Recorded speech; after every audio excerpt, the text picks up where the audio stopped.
So I was born in Sierra Leone, West Africa, a small country there. And I moved to the United States at the age of 12. I came to join my mom, and I came all by myself. I flew all by myself to the US at 12 years old, bold and just excited. And I don't think I really understood the magnitude of what I was really doing, but I loved planes and I thought it was exciting. And of course, I was excited to come join my mom in the US, coming from Sierra Leone. And I came in eighth grade. And then I went to high school for 4 years. And then I went to university in a different state in Virginia. I went to Virginia Tech and to work on my mining engineering degree. And so while I was actually working on my mining engineering degree, I decided to take a semester off to do a co-op internship with a mining company that was in South Carolina. And so with the co-op, I worked the summer and also in the fall of that year for this company. And then of course I went back to my studies with a tech in the following spring so I can complete my mining engineering degree. And when I moved in Virginia, it was about 4.5 hours away from home for me. And then I moved to South Carolina where I didn't know anyone whatsoever. I just had my cute little studio apartment there and I was working for this company. And I went back to college again to finish my degree and graduated. Upon graduating a year later, I was able to get a job all the way on the West Coast to get to so that I can work on a position for my with my mining engineering degree. Got a job with the federal government as a mining engineer, and so I had to move all the way to the other side of the country, totally different coast, different time zone, different state, once again in a different state and place whereby I didn't know anyone, I didn't have any family whatsoever, but I was super excited because that's what life's about, just lots of adventures.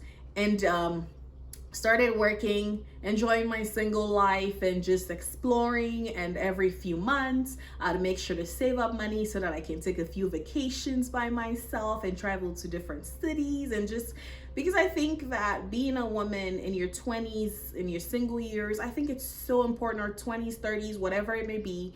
But in your single years, if you're a child free, unmarried or anything like that, I highly recommend taking vacations by yourself. And for me, I'm a very extroverted person, so I think with my personality, it's great that I could like just travel and get up and go, even though I was going to different places where I didn't know anyone at all. I loved traveling to Miami, Nolans, and all these different places and exploring the United States and just getting to explore cultures and food and people. And of course I made new friends there because I have such an outgoing personality, but it was also another way for me to push myself and to challenge myself and to put myself out there and just have fun as a young adult, a professional young adult.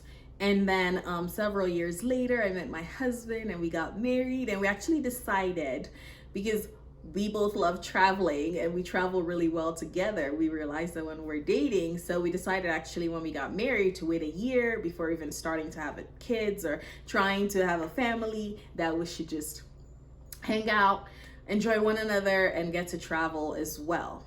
And then a couple years later, we had our beautiful baby boy. And something happened after I had my son. And I think even maybe this started brewing a little bit when I was pregnant. I started becoming anxious, just anxious and fearful, which is so not like me. Like I said, I'm the woman who traveled all by herself to all these different cities, big cities, whereby it might be considered unsafe for a single woman being by herself without friends or a man by her side. And so I realized that I started getting anxious a lot with just thinking about, what's this world going to be like for my son? What's this world? What is he going to be exposed to? You know, of course, we're super excited. We're super excited to be parents, but also realizing that you can't always shield your children. You can't always protect them. Getting anxious to what he's going to be exposed to with respect to people, the mentality they have, the kind of character of the people he's going to be exposed to, diseases. To God be the glory, I had a very healthy pregnancy. My son was healthy the whole time while I was pregnant. I struggled.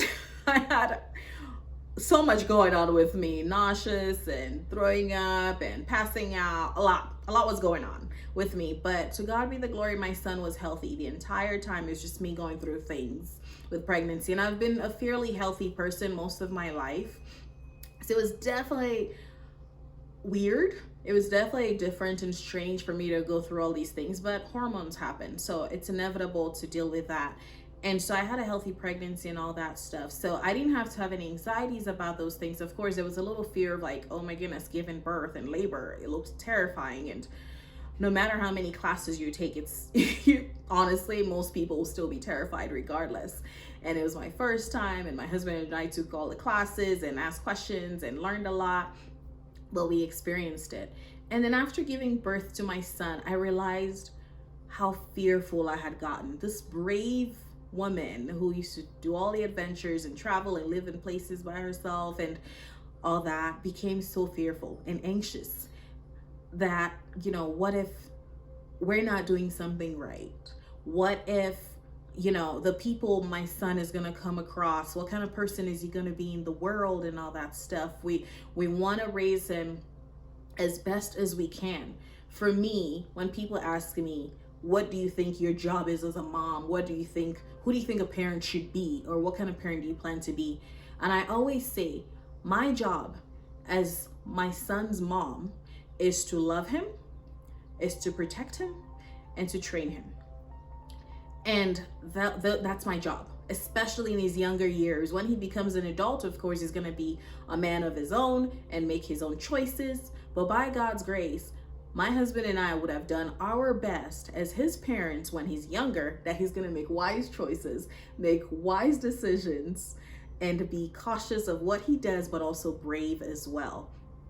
And with respect to anxiety, I think maybe I may have gone through a little bit of postpartum depression, which is very common for a lot of moms.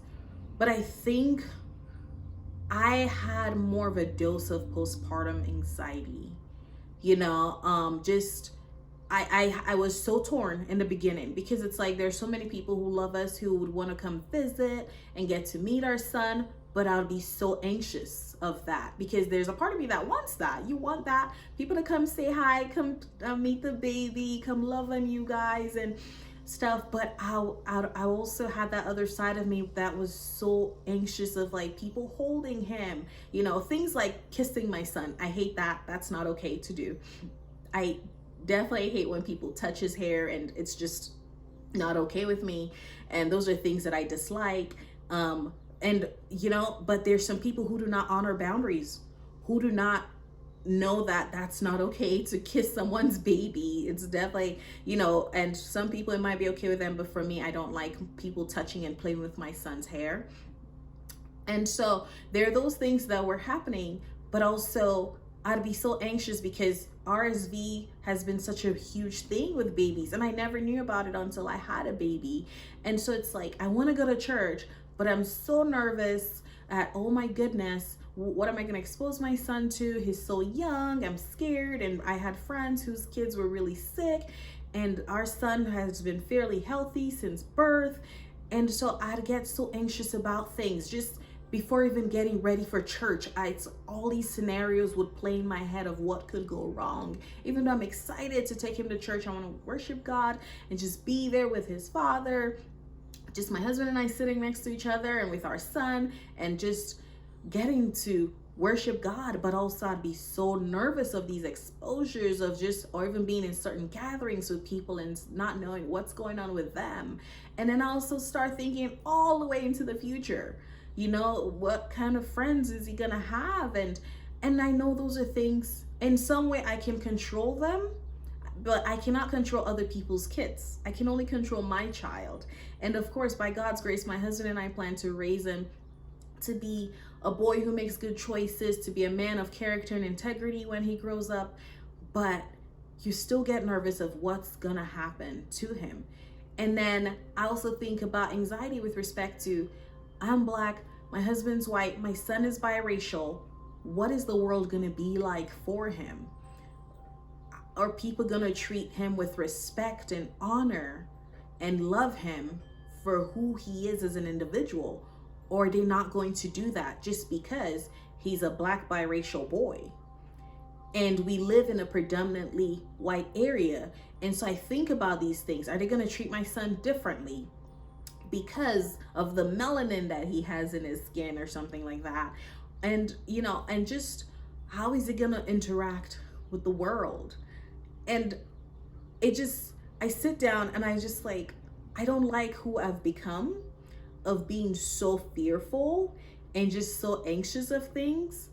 But I also realize that that's part of the mama bear who has developed in me, because I want the best for my child. I want to love my child. I want to protect my child. And by God's grace, we're going to train him to be a man of character and integrity. He's just a baby right now. He's only several months old.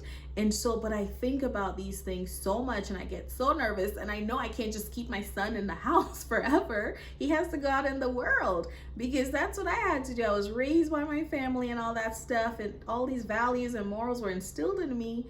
But at the end of the day, I got to let him fly. I just got to release him and trust God that he's going to make wise choices and the right people are going to surround him. But I think so much of just all these things that could go wrong, but then I have to also remember that so much could go right. And by God's grace, we're going to raise him right. And that so many great things are going to happen for him, and God's the one who really has him. I can't control any of that. That's all for God. And he's going to be a light in this world and show kindness and love and respect. And I trust God that it's going to be reciprocated onto him as well. The other day, my husband and I were talking of how we watched a movie, and it was a terrible movie, just the circumstances of the movie. But I think I don't even watch movies the same anymore, because I watch certain things if it has to do with teens or kids or anything like that, and I start to worry, and I'm like, oh my goodness, my son's going to be exposed to this. What if this happens? You start getting so nervous. But as a believer, as a Christian, I am learning that I have to rely on God. I'm going to trust the Holy Spirit to do his work, because like I said, I can't control it. I can do my best as his mom right now in his younger years, but when he's older, he's on his own. And I'm going to trust God, submit my anxieties to him, submit these fears to him, because some of these fears are healthy. I truly believe that they're healthy. It's okay to be aware. It's okay to be sensitive to certain things, but I can't let that stop me from being a mom who lets her son explore and be adventurous, because I got to do that. And so sometimes he just will have to make his own mistakes. Those are inevitable, but I have to learn to just trust God that he's gonna be okay. And I'm learning that. I'm praying through it of what that would look like, but to be protective and aware, but also be open and trusting and rely that he's gonna be okay in this world. But anxiety is one way that motherhood has definitely changed who I am.